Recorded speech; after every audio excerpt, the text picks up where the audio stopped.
Good afternoon, everyone. Welcome back to some of you, and welcome to anyone who's new to our division.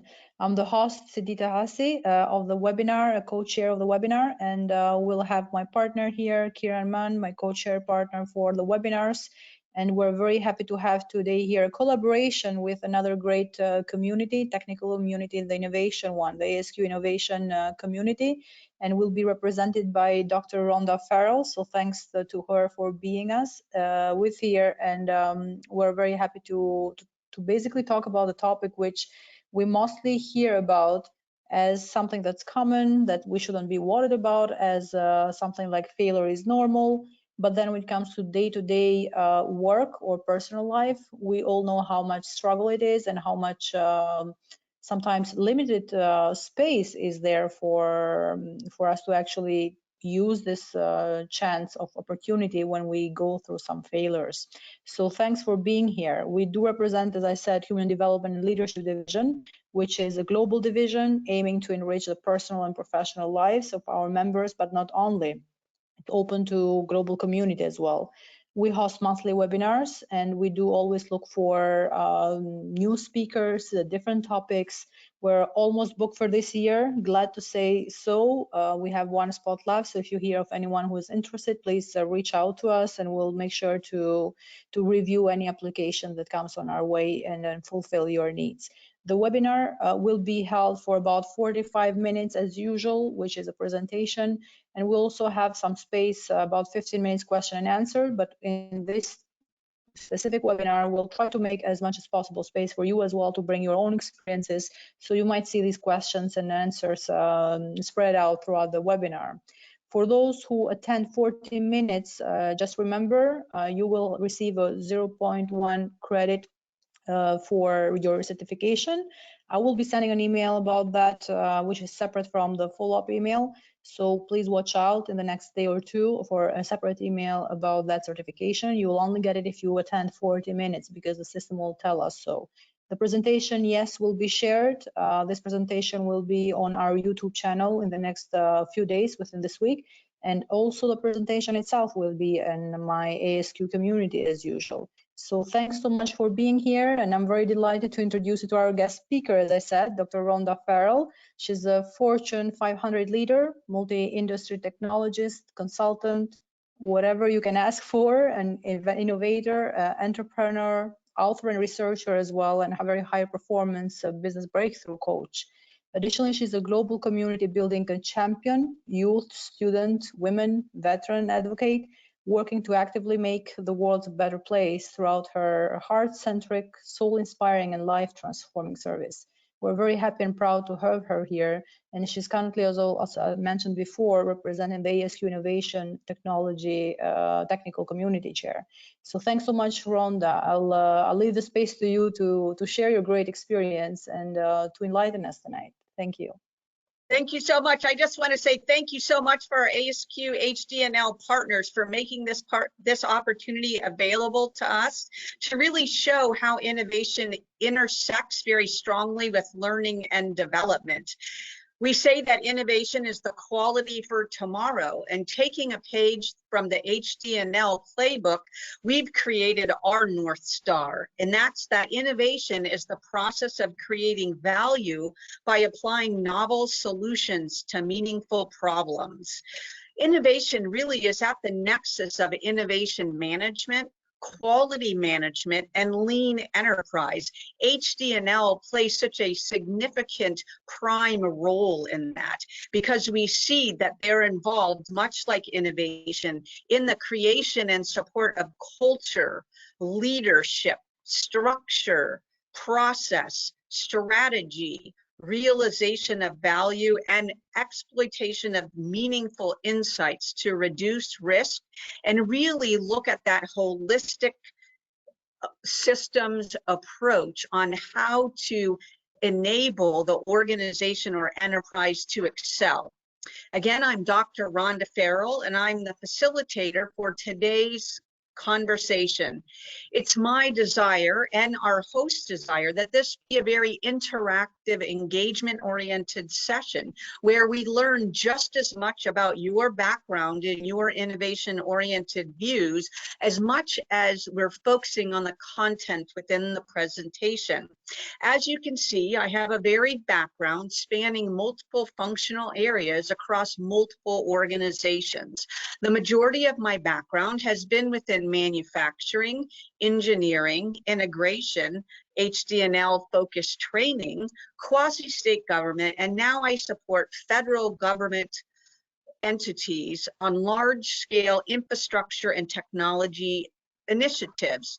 Key to that, the common denominator is innovation, but also, like I said, HD&L plays such a key part in that through our leadership initiatives, through our cultural initiatives, through any kind of change management and performance enhancements that the organization is working on. So I'd like to start off today's session by asking you a set of questions. Now, in order to not overcome our hosts with answers outside or out of order, we ask that you just respond to the first question or question by question. So our first question is, it's really the psychology behind the word failure, right? In the innovation word, to fail is really to enable people's learning, because what you thought was an original constraint and or what you thought might not have been an original constraint turned out to disable your program or initiative or your team from being able to achieve at some point projected goal, objective, or hit a target, right? And so when you hear the word fail, given your industry background, it would be interesting for us to understand what comes up for you there. And our esteemed hosts, they can use the question box, so please use that. And trying to not read through the other ones. What do you think of when you hear of failure? So we do have one already responding, but I would like to get us a bit more responses so we don't impact one another's choices. Okay, we have some coming in already.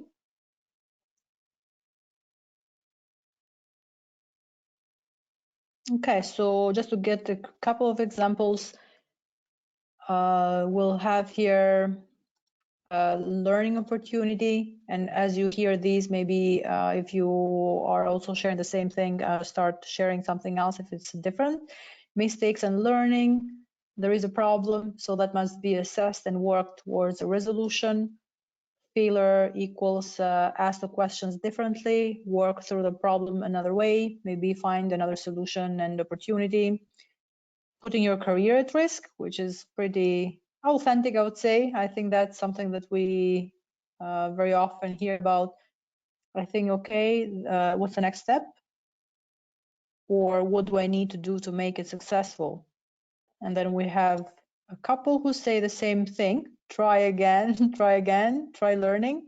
Learning opportunity, try again. That's interesting to hear 4 people using the same expression. Learn and failure and try again. The baby approach. This is phenomenal, because this is exactly what we see, right? Typically we have a continuum, right? So the word failure has very different connotations for different people, depending on your age, your environment, what industry you came from, and basically how risk and uncertainty is socialized within your organization, your enterprise, or your team, right? It's the amount of risk taking and uncertainty that's palatable for one team or one leader differs by a far extreme across organizations. So we can't just take a one-size-fits-all approach to this. We'll see as we move through our next slides, basically how we can look about failure differently, but I at least wanted to get an understanding from your socialization. Was there I think one person noticed that, hey, this is, puts my career at risk. What if there was a way we could think about this differently so that you can use it really a point in time where you didn't hit your target, or where maybe perhaps not all of the information was known to enable you to succeed. You could use that as a springboard forward, just exactly from the point of view, as the people said, it allows you to do causal analysis to be able to help create an environment where you want to investigate that, right? This happy success path is, okay, you tried something, you nailed it, you did it, but in and of itself, where is the learning in that, right? How can you get exponentially better from examining the happy success path, right? That's oftentimes not where organizations prime opportunity for either incremental or disruptive transformational innovation occur. So it's actually in those programs and initiatives where there is what would be considered a fail, where you can kind of do justice with your team and your enterprise with regard to understanding how you can use it for a springboard in moving forward. So that basically, we say the word fail, but we need to, I think, we would like to pitch this to you, that if we look at it different, it's really an opportunity for all involved. So I think you all have covered number 2. I think there's a lot of very positive thinkers, and the fact that I think you're very well socialized in that a pain point can then be examined for how you can get better and be more successful over time. So I think you all are maybe not so mired in this failure is horrible and failure is like the dearth of my career, etc. Right? I think there's in prior years, and maybe in especially in other vocations or other roles that where you perhaps might not have so much around the lessons learned and the improvement and the innovation mindset, where people, believe it or not, they just get stuck, right? They will have some sort of failure, even if it's a little bit. Their eye is on pure perfection, and they can't get to the point where they can open up, because either the team doesn't have trust, the organization hasn't created really forums or exchanges in an open fashion where they can look at some of these things. And so they only can talk to or deal with symptoms, and they can never get to root cause. So I'm sure as quality and learning and development practitioners can appreciate that the more we create the forums and the environments for causal analysis and open discussion, that builds the trust, that builds the respect, that builds the momentum, and then put those together on top of layering innovation on top of that, that creates your exponential acceleration towards excellence and or transformation. So I'd like to, maybe we go with question 3. Could you tell me a time about when you might have inherited a program, project, or initiative that just wasn't in the right state for you to be successful? It could have things that were just completely unrealistic or unachievable, or some other types of issues. Maybe you came in late and you were trying to turn it around, and there was just so much baggage around the program that you couldn't make it happen in the timeline that someone else had considered to be a win. I'm wondering if anybody has basically experienced that. And then what did you do? We'll meld 3 and 4. What did you do about that if you experienced? Did you say, no, we want to stop the train and we want to rework things? Or did you try to make that success that somebody else defined happen and ultimately hit the wall because it was infeasible? I'm very interested in how our attendees today handled, 1, if they have had that situation occur, and 2, how did they handle that? And what was a learning that they might have taken away from that? And Rhonda, something we can try here as the comments come. If someone has a story to tell, maybe, I don't know if it's the end or something like that, we could even try to unmute someone if you are really in a silence room, because I don't want to mess up the noise for everyone else and the audio. But in the meantime, there are some cases coming. As Rhonda is saying, try to share something that it was kind of looking unsuccessful at start, but then what you did about that. Okay, so we have a lot in here. So I'll try to read the case. So one of the issues sometimes the perfection mindset, which we do have personally. So that's it's not somebody else inheriting to you a project that might look unsuccessful, but might be you yourself. And then the example goes with 5S implementation after the company side had already attempted it multiple times and failed. Yes. It was a much longer process because everyone viewed it as we're basically doing this again. So we have already tried that, and this will be the flavor of the year again. Exactly. So Gina, if you want to share what you did about that situation. We did have another example from Dan saying a signed project that was basically impacted by a deep cultural component, and the plan developed would not get the support of a specific department.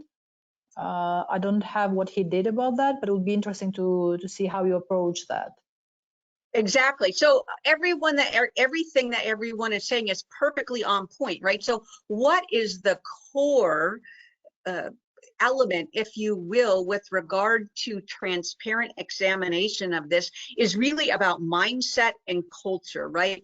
Do you have a champion, an advocate, a leader, or a team lead who is helping to socialize these core principles that open up the aperture for how you look at that, right? So that's sometimes why we have change fatigue. That's sometimes why quality or other initiatives cannot, they can mature to a certain point and then they start losing people, right? Because we kind of hit the wall in a growth phase, and then we don't have the next level of mature champions, advocates, or leaders that have already been there, or at least understand the merits thereof, of really taking it to the next level. So thank you so much for that, because it is, when you are trying to enact change, especially at the bottom level or the middle level, and do a bottoms up approach, extremely difficult if you don't have a champion and an advocate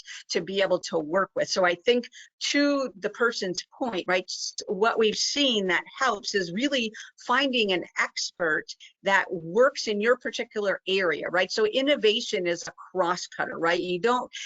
Yes, you definitely want to have an innovation leader if possible, if they have identified a senior executive focus there, because they're going to have knowledge of the best practices and the improvements and really the basic rudimentary approaches of how can you shift an organization mindset and culture wise to open it up to greater amounts of innovation, which enhances quality, which enhances security, which enhances learning, because it's then built in, right? So your lessons learned can become happening almost daily.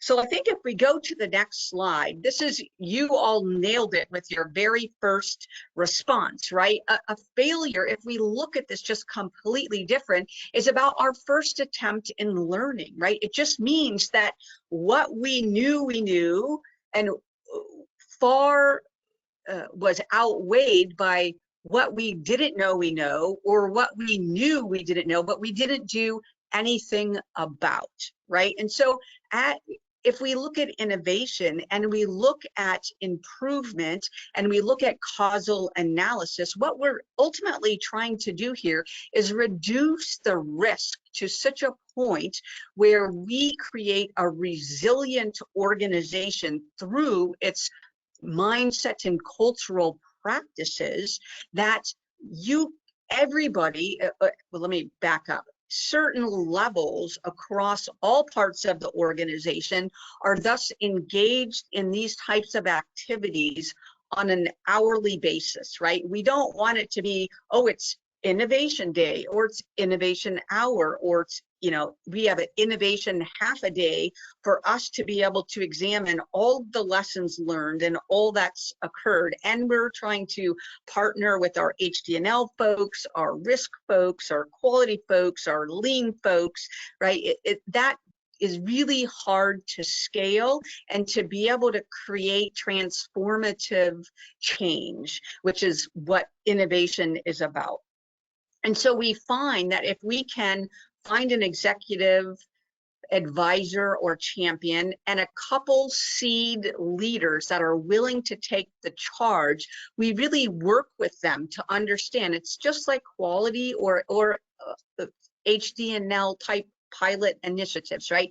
We want to plant the seed, we want to work the pilot, we want to get quick wins, and we want to get solid, consistent wins of a bigger nature. We don't need to take on the whole enterprise at first. We just need to show that there's value realization in the language that those leaders speak, right? So we talked about this in another webinar, that value is not equal across to all leaders. It's really focused on who the leader is, the CEO, the CFO, the CXOs, the middle tier leaders, our SMEs and our practitioners, our team leads are all probably going to quantify or qualify value differently.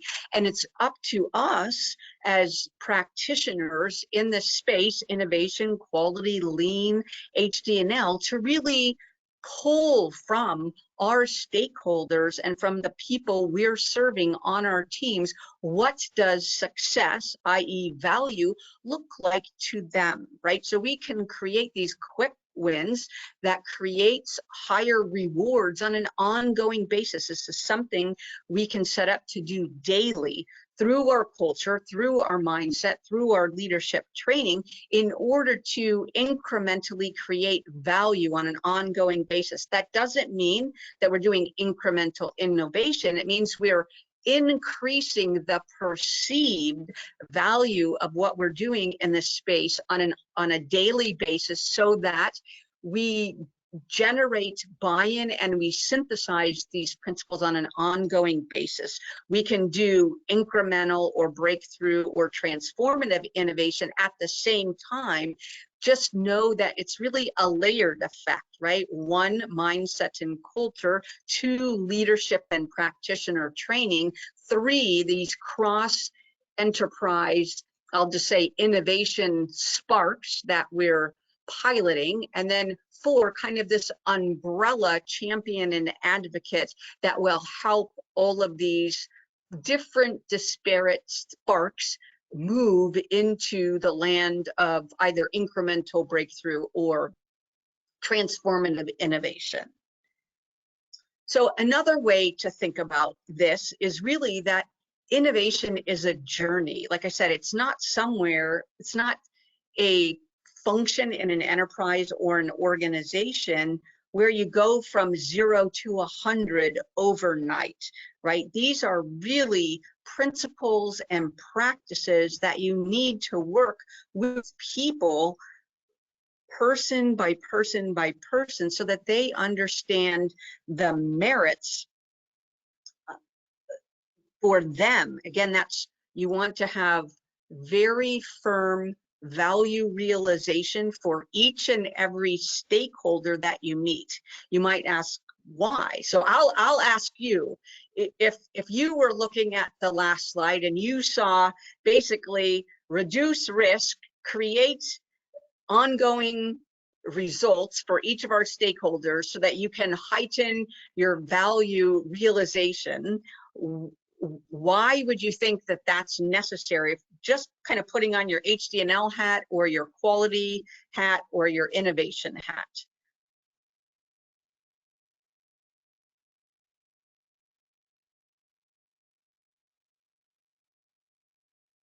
And if our hosts could read any comments that come in, please. I didn't think they had, so you can use the question box to respond to that. So what you're asking them is on the previous slide to basically show why the risk of value would be needed. Well, really, it's That approach. why do we want to create basically reduce risk, heighten the result set, and create this continuous value realization on a daily basis? If we're looking at a short, mid, or long-term innovation project, why would we want to spend time and energy doing that?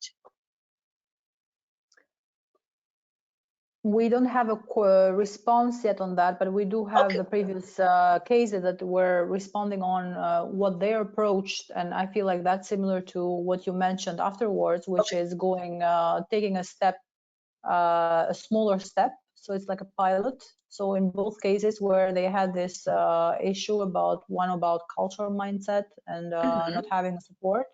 In that case, both of them basically took a pilot approach on a smaller level to get to show, first of all, to train on the tools themselves and to train about the common language of quality, basically.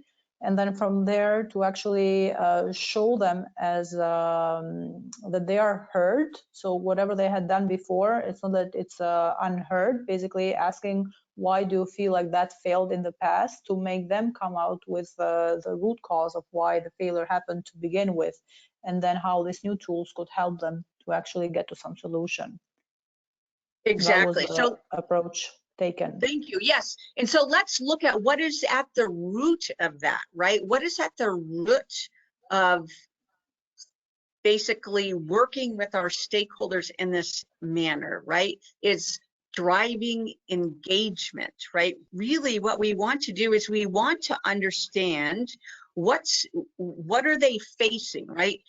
As we move, especially in the realm of innovation, right, tightly coupled with change management activities, tightly coupled with lean enterprise, tightly coupled with HD&L, right? Especially around this whole mindset and learning and cultural shifts that we're trying to create. So when we engage at the level where we want to, where you're trying to serve that stakeholder, right? What we're doing is we're trying to mitigate or minimize the resistance that naturally occurs in a change or an innovation effort, so that we can build buy-in with that stakeholder or that stakeholder group consistently. That way we don't run into that, oh, this effort can only go this far because we hit a resistance wall, right? Mm-hmm. Basically, we want to utilize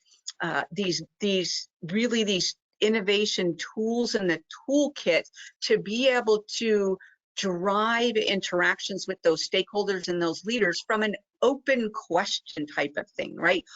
Not only about what does their strategy say and how are they aligning and what is their performance against that. That's very key to actualization and measuring the ability, the measuring the delta between baseline and heightened performance. But in reality, what we also want to do is we want to seed this removal of resistance, and we want to drive heightened engagement, because if we can, through that open questioning dialogue, understand what is in it for that particular stakeholder and what does the outcome of this program, project, or initiative mean to them, right? So what's their WIFM?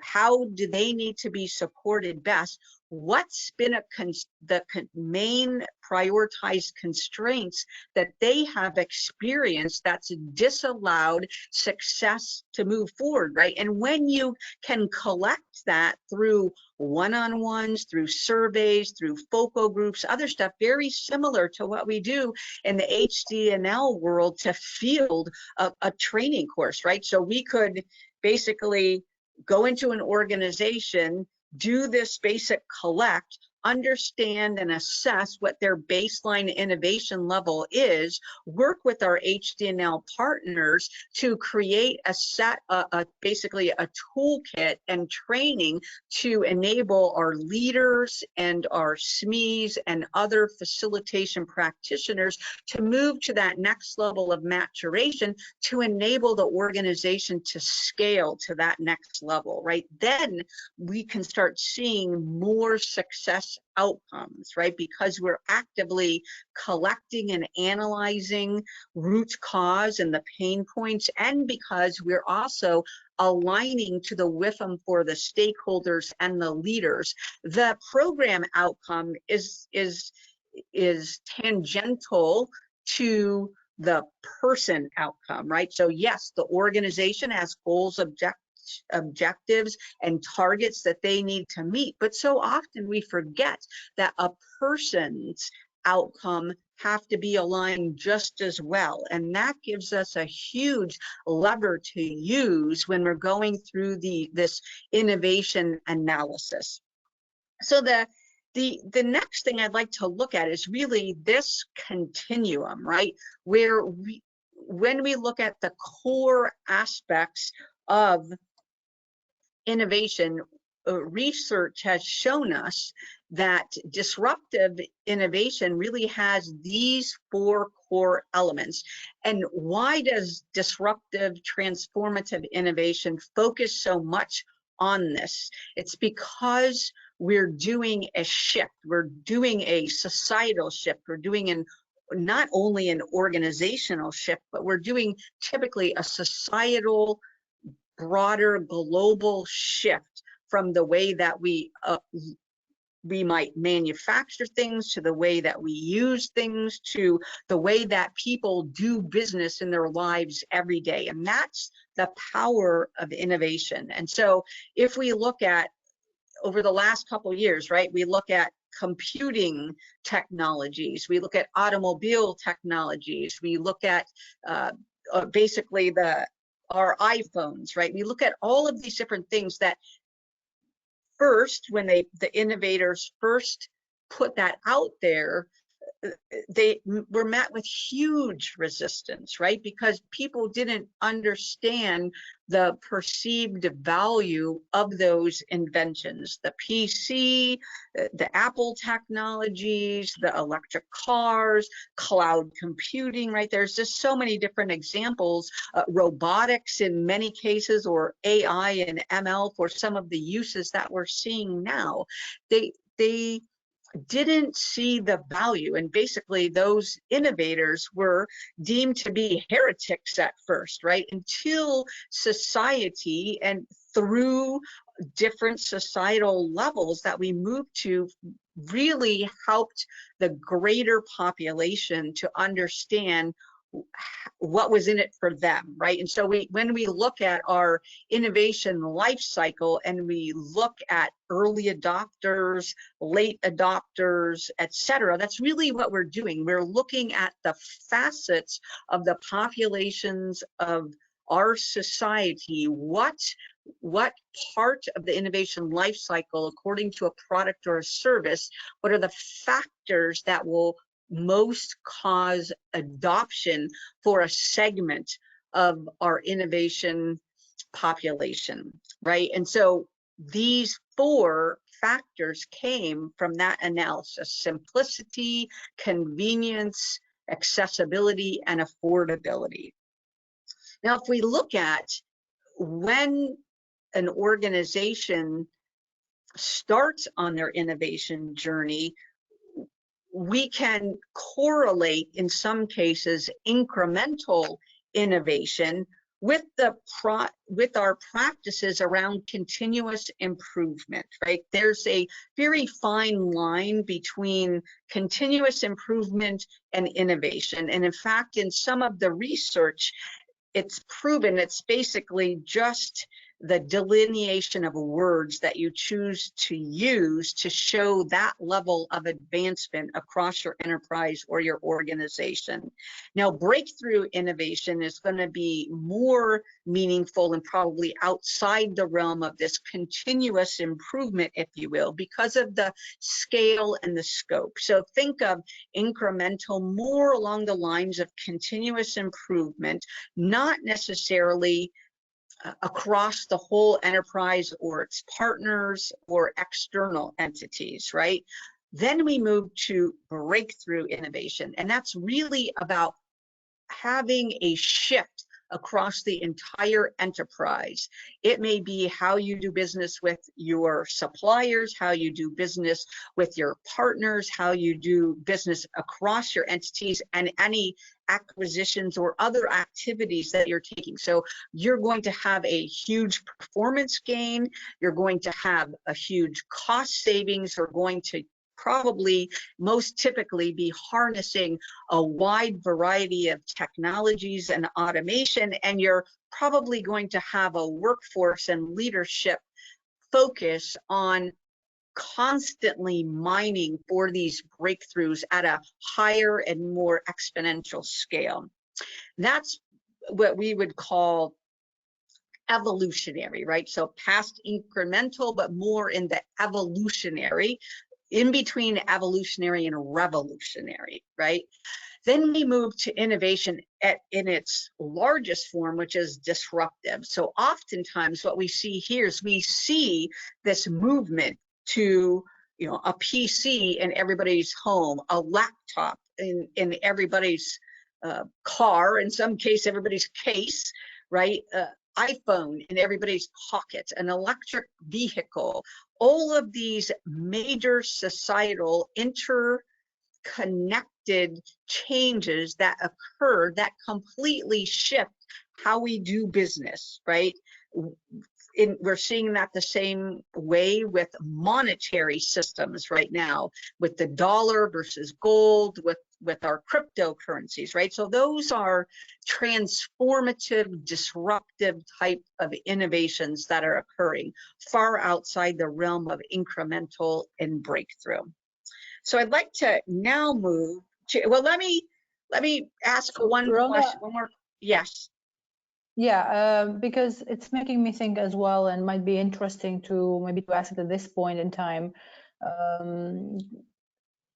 There is this, as you mentioned, it's really critical what you said about the fine line, right, between continuous improvement and innovation and disruptive innovation. And now we talk more and more about exponential growth, especially with technology sort of projects. And many times when we speak about continuous improvement in organizations, there is also the idea, okay, don't touch if the project is going to require an IT change or anything like that. Like, do anything you can, but don't go there because it's going to take us a lot of time, a lot of money.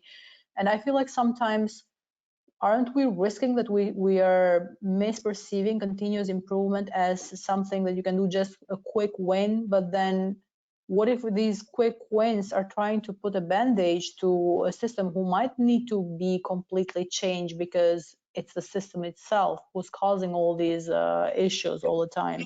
Exactly. So we need to be very careful in this, I think. What's your experience with this?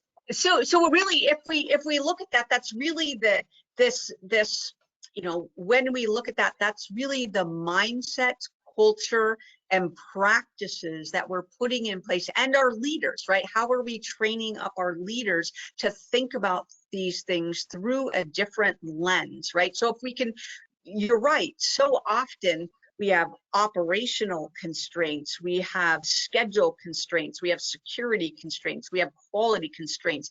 And because a lot of those practices are about controlling, right?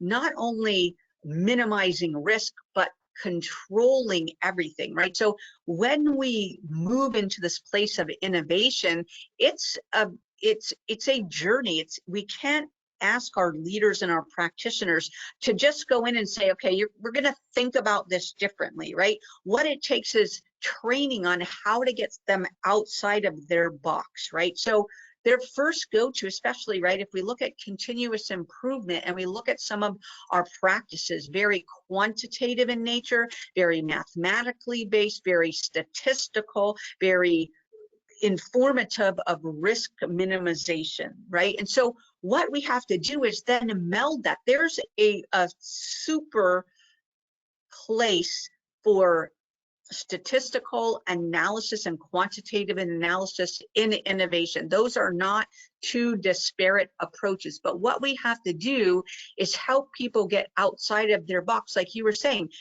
if we're only doing something because we've already done it, that's not necessarily an infrastructure or a skill issue. That's a mindset and a culture and a leadership issue. And our focus is going to be on exactly what you said. How do we move from the symptoms, right, to deeper root cause of identifying how we can help them shift, right? And that's really what innovation is all about. It supplies you tools in a toolkit to help you work with people, to help them think about things differently.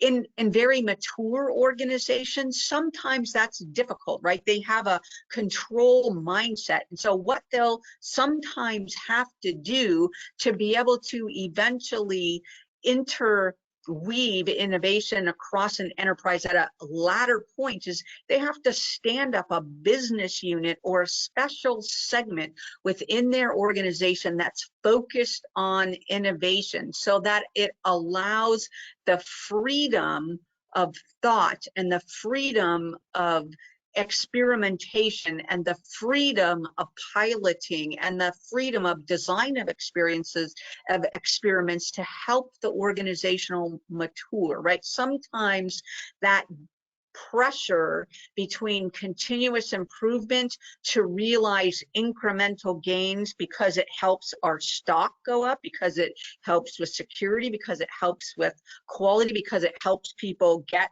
right along their acceleration path, can be a battle force, if you will, towards implementing some of these mindset and cultural changes. So oftentimes we have to start a little nascent group, and basically their function in life is to study the organization through this innovation lens, without the constraints of having other team members who aren't necessarily steeped in innovation or change or quality management or lean to the level they are.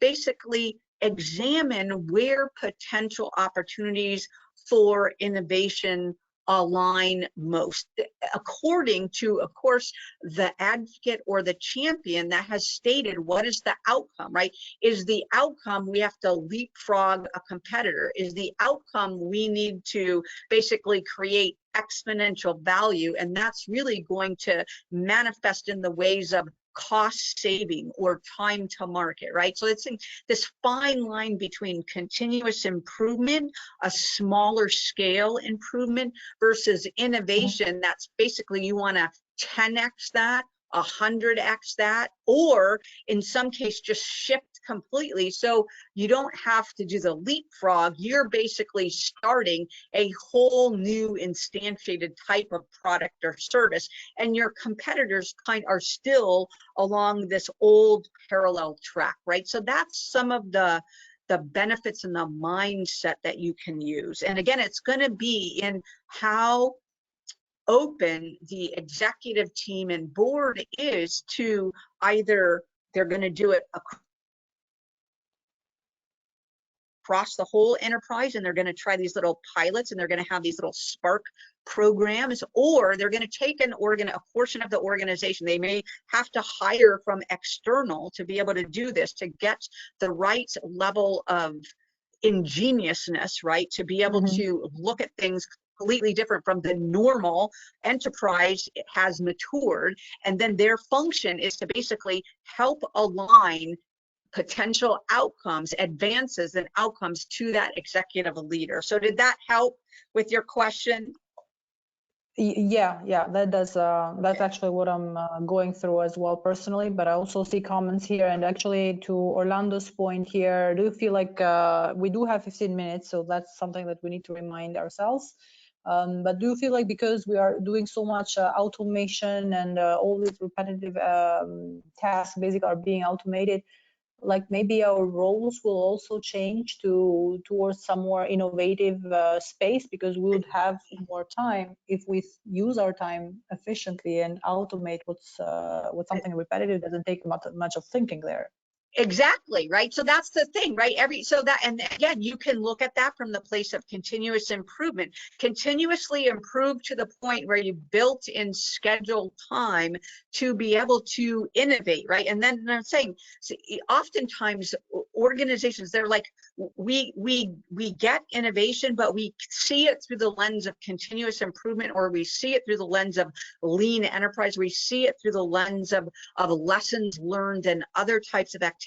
So innovation as a body of knowledge really is an enabler at every level: mindset, culture, leadership, structure, organizational development, strategy, utilization of your data, value realization, etc. And it's really, it's about a holistic approach, not a this silo, this silo, this silo, right? It's about a cross-cutting approach to understand, here's the common challenges, here's the common changes, right, at the innovation at a breakthrough level, a transformative level, or this incremental level that we can really put in place that's going to allow that 10x, 100x, or that transformative shift. So I'd say, Rhonda. So we do have 15 minutes, so that's up to you how we're going to organize. If you guys have questions, please start using the question box. That way we start incorporating them in the conversation, since there are some more slides to go. And thank you. If I could seed a question for them, I would say, is there one aspect of disruptive innovation that resonated most with you? And if so, why? And again, that was simplicity, convenience. That's something we can, yes, with the poll in here. Which one do you have here? Which aspect of most resonates with you? 1 second. Thank you. Let's see. Okay, so you guys can choose your option, at least the most impactful one for you. Yes.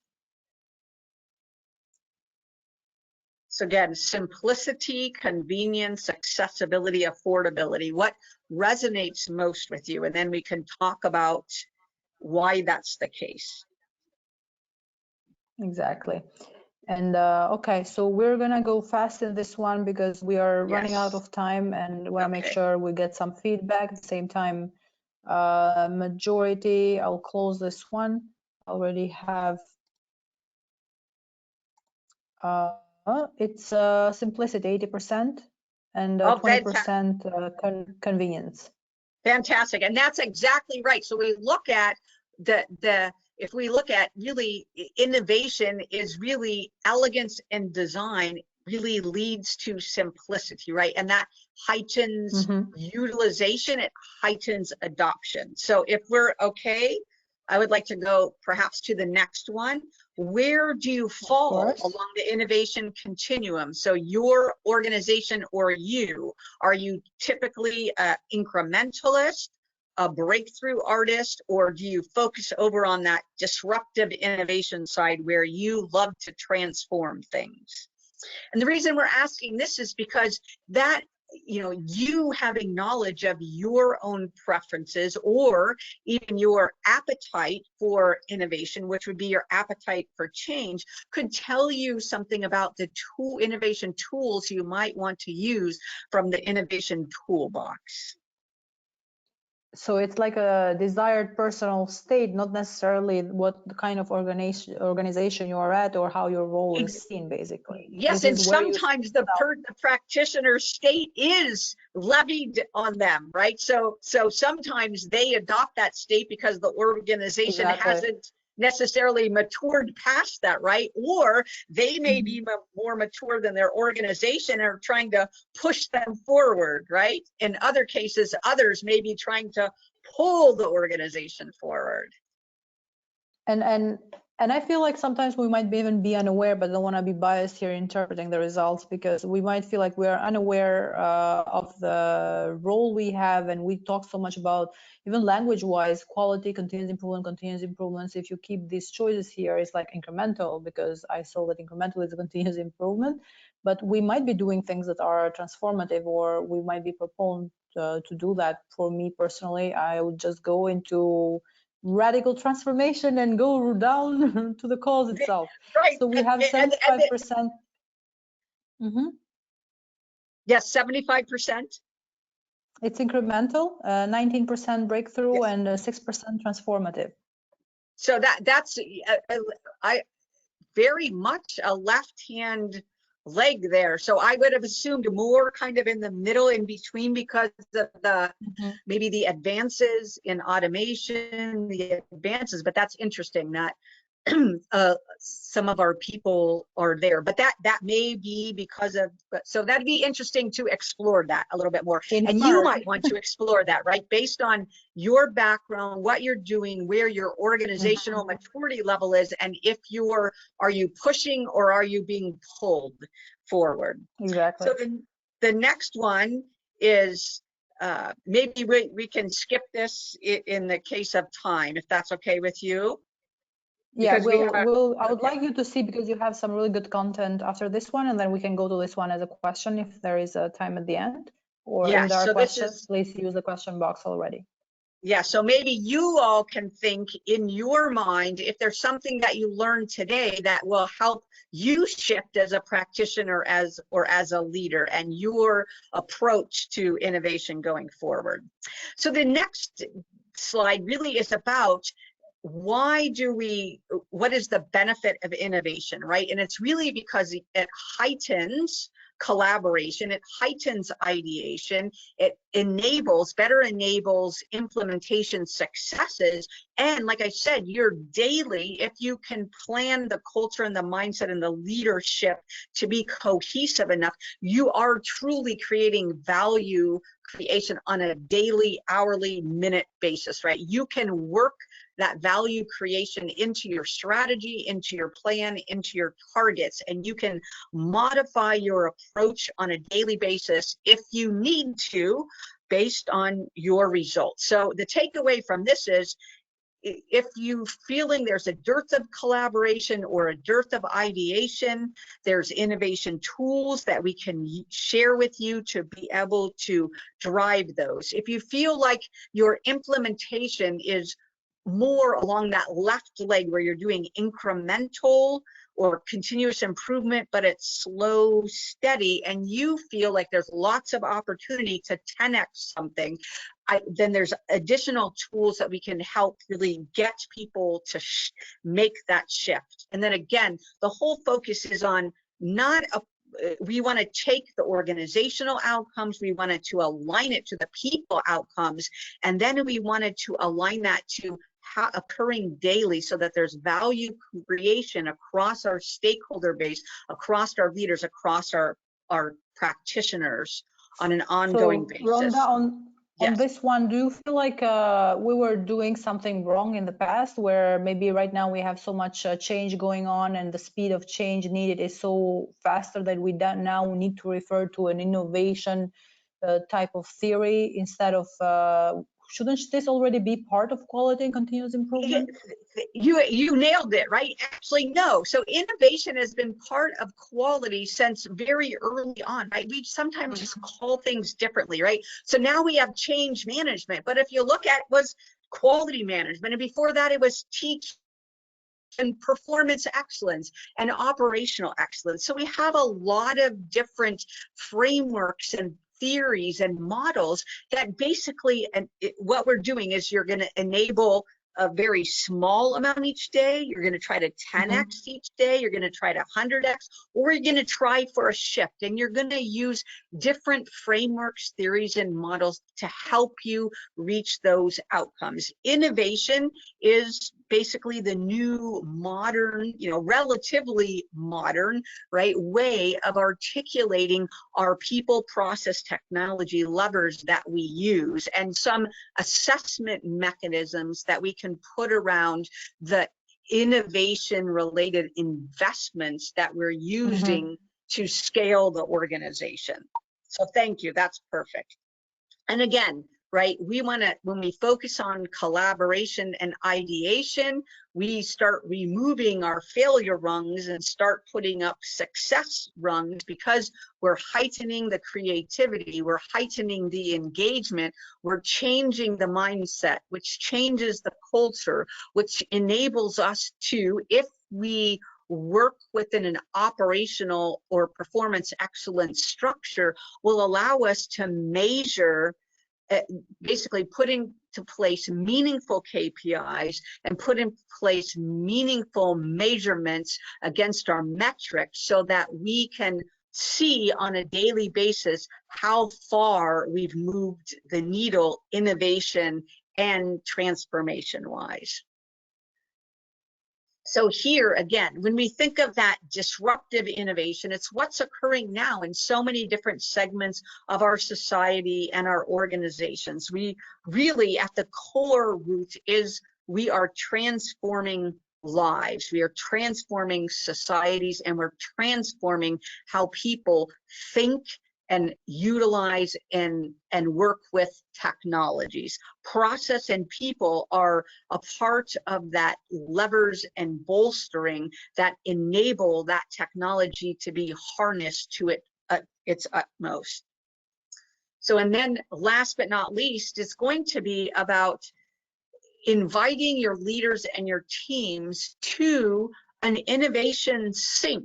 It may be, even if it's 5 minutes, right? There's tools in the innovation toolkit to allow you to get people moved out of their box. We call it blowing up their box time. You take 5, 10, 15 minutes. What happened yesterday? How can we think about that differently? People use a tool by looking at parallel industries, and or they say, give me one problem that you're having or one success that you had yesterday. I want one word on a sticky. They take each of those sticky notes, they put them in the box, they shake them all up, and they say, pull out 3, pull out 5, and they put them in a row, and they say, think of a capability or a solution or a product or a service or a change that we can implement that has these elements, these 3 elements, these 5 elements, these 1 elements, right? So really pushing the boundaries of how people think about change, how people think about innovation, and how they think about their role. Everybody has a role. And when we make these daily shifts, everybody is able to ideate, everybody is able to collaborate, everybody is able to engage. Therefore, with the right performance and operational excellence structures in place, they will perform and have the capabilities and abilities to shift transformatively if they so choose. So as far as the HD&L, continuous learning, you want to look at parallel fields, you want to incentivize with awards, with recognition, with basically being able to use this Shark Tank venture capital model where you say, someone pitch an idea for a product, for a service, for a change. We're going to fund you at some level. You're going to be able to build a little team, and you're going to be able to run with that innovation until we get to the next funding gate, right? So that's also a mechanism that they use to kind of ingrain this consistent, constant innovation. So again, I just want to thank our HD&L partners. You see on the left ways that you can get hold of me. I'm happy to supply you with the innovation toolkit or tools that you would find of interest, given where you fall along the spectrum and where you align to the element that you feel most strongly about. Information about our ASQ technical community is in the middle. And again, to our North true north roadmap star HD&L division. We so thank you for this opportunity to partner with you today. Thank you. Thank you so much, Rhonda. This is great, and I really appreciate. I know this topic is kind of, the time itself is never enough, so I wanted to make sure at least we go through the material you had. But I'm pretty sure if we talk about cases, and that's so different, as you mentioned, from an organization to another. So that's something that I'm pretty sure that your division and technical community as well will be able to provide some toolkit, because one of the challenges we have as a division sometimes is because these soft skills are considered as soft skills, not very tangible. So you hear it one time and then you feel like you're done, you got this webinar and that's all you can do to improve yourself. So, and then you go in the organization and then all over again, it feels like the culture doesn't need a structure, but the culture also needs a structure, which you wrap up very well in this slide. So thanks so much for sharing that. I'm pretty sure we'll do a great use of more tools about this technical community, and I feel like we should do this more and more, not just with the innovation one, but with more divisions across ASQ and beyond, to be honest. Thanks for that. One thing, I would like to invite Rhonda. you. Yes, I would like to invite you and the team, whoever is interested. We have events coming up to help spark you. So we have internal roundtables, we have mentoring, and we have spark sessions. We would love to have you attend and really love to hear more about where you're at on your innovation journey and how we can help you be most successful in this area. Thank you. Perfect. That's we are, as I mentioned, we are also an organization in our own little efforts, so that's always room for improvement there as well, and why not innovation? So we will be sharing this presentation, as we mentioned at the beginning. We also have a 1-minute survey, which we use for you to provide the feedback. As we talk about this webinar, we have to make sure that what we are delivering is of worth for you. So please use that space for you to provide feedback. We will have the presentation in the next few days as well. So anything else that you might have as a suggestion, recommendations, there's always the email that you can reach out. So feel free to do that. Thanks so much, Kiran, as well, for being with us. And I don't know if you have anything to share, but I think you agree with me on the topic here. So we do have our next webinar actually very well related to this one. I'll be talking next month about quality and continuous improvement, and I have to be careful how I use the word here in Europe, because quality seems here more about certification stuff, whereas to me in US quality was continuous improvement. So sometimes just changing the countries feels like this quality thing is changing mindset as well. But what has always been interesting to me, coming from a leadership background, was that quality, as Deming says, should not be locked in a quality department, but will be everyone's experience and responsibility. So the topic will be about how we have a culture of quality beyond the quality department. And I'm glad you kind of started it with the closure slide that you have, that it should be a structure in place that creates this continuous and sustainable innovation, continuous improvement, whatever that we're going to call it. But don't get confused on the names itself. We should just focus on how we make it happen. At the end of the day, I feel like we all know what we're talking about, right? Kiran? I was going to say, Rhonda, it was very interactive. I was enjoying more sitting back and listening as everybody else. So my feedback is it was insightful. You made it very interactive, and I would say you made everybody think. So, thank you. Thank you. Like I said, thank you so much for being our HD&L partner. Anytime. Thank you. We'll talk to you, everyone, July 7th. The webinar is already, the next one is already posted. We'll share this one on our LinkedIn page, YouTube, and on our MyASQ community as well. So that's free for everyone else if you feel like anyone else might benefit from it. So feel free to do so and share it with them. Have a great month until next month, 7th of July. Have a good one, everyone. Bye, everyone. Take care. Thank you. Thank you.